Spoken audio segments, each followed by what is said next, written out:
Let's see. I think because first of all, we're here. It's a big game.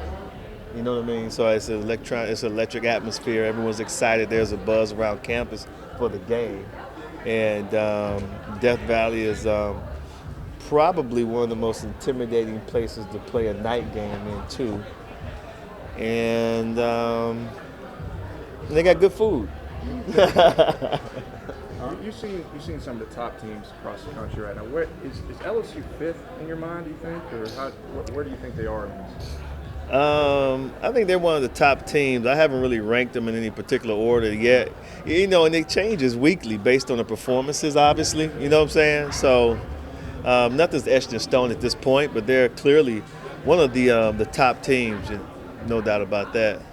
We've seen LSU play for years, and when you heard they were going to change their offense, were you absolutely convinced until you actually saw it? Because there's always talk they were going to change it, and they never have. But Right. were you the same way? Like, yeah, I'll believe when I see it.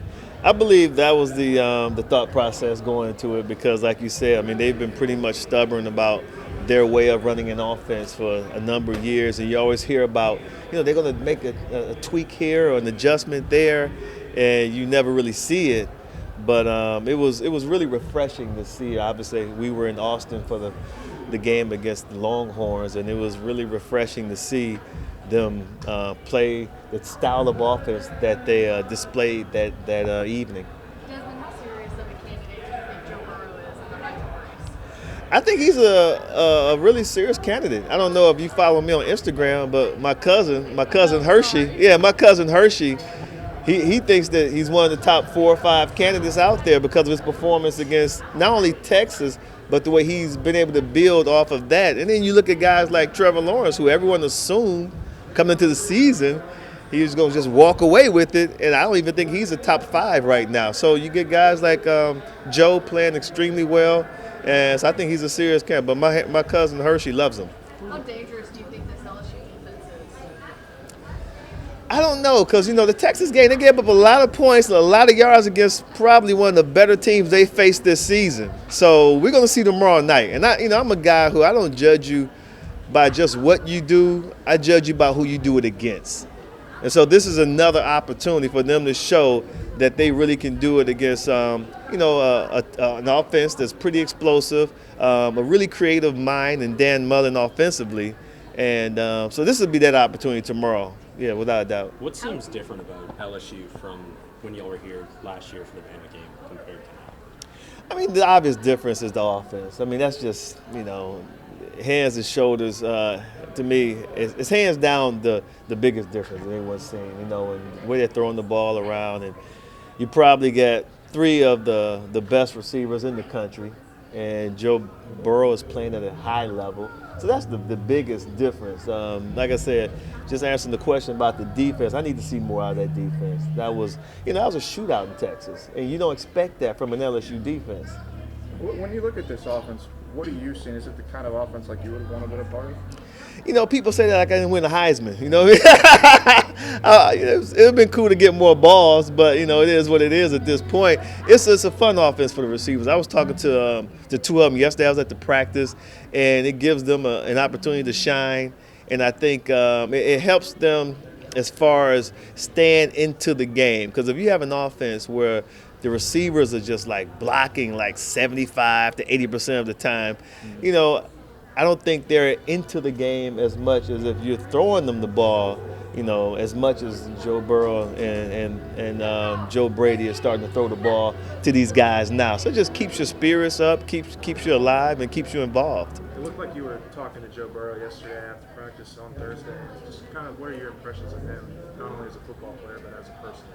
Well, I couldn't answer the person question. I haven't spent that type of time with him. I'm not going to sit here and blow smoke up your glutes. But as a football player, I really like what I see from Joe Burrow. I think he's shown a lot of leadership. We talked about what took place last year, and he came in, not a lot of time for everyone to get acclimated to each other. I don't think the coaches knew what they had in him.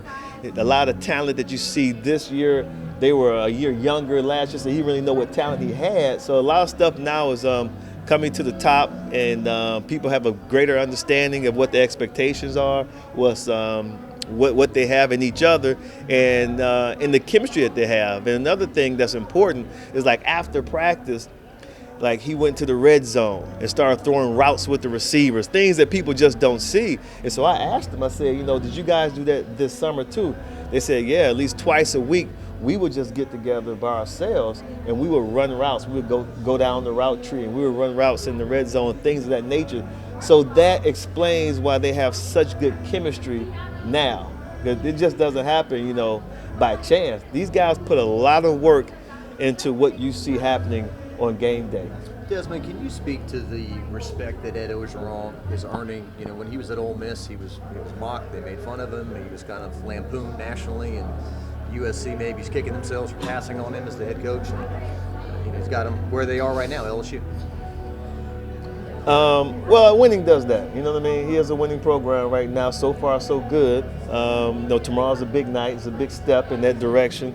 But so far, he's been able to win, undefeated in 2019, so that goes a long way. But there's still a long road to travel. Very, very long road to travel. No, go ahead. Reese was given his take on the Unfair Pay to Play Act. What is, as a former college star yourself, how does that resonate with you? I thought it was asinine that people could never get paid for their likeness. That's just ridiculous. Yeah, I thought it was asinine.